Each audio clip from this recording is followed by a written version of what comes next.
Hi, it's Chris. Today I'm going to show you how to install a new water temperature selector switch in your Whirlpool bill washer. It's a very easy repair, and I'll take you through the steps. To change the next part, we need to access the back of the machine. So I'm going to just turn the machine around and move the back panel so you can see where we're going to next. I'm just going to put down a little bit of a drop cloth and something to hold the screws. The back panel comes off with just some 1/4-inch screws. I'll just remove those screws and take the back panel out of the way. These are all the same screws, so there's no worry about mixing them up. It's just a 1/4-inch sheet metal screw. And we'll remove this cover plate held by one screw just to make it a little easier to remove everything. I'll just set that to one side.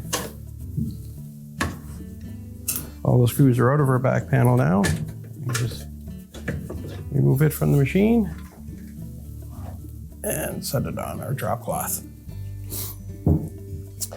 So now we're going to be changing our water temperature switch. And to do so, we need to remove the knob.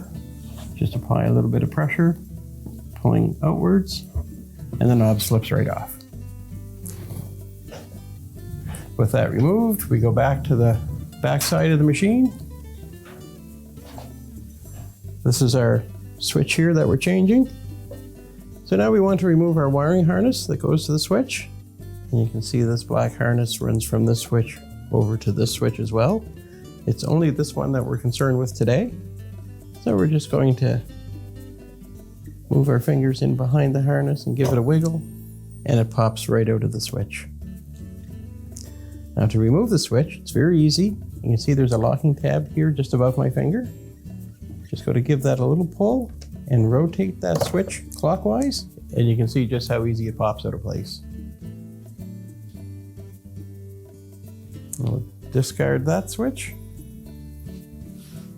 We'll bring in our new switch, and it's just the reverse. We just go to install it into the hole, rotate it till it snaps, just like that.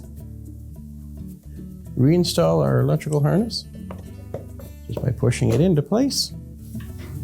We'll put our knob back on, line up our flat spot on the shaft with the flat spot on our switch, push our knob into place, check to make sure it works. Now we'll just put the back panel on, reattach the screws. So we just put our screws back into place.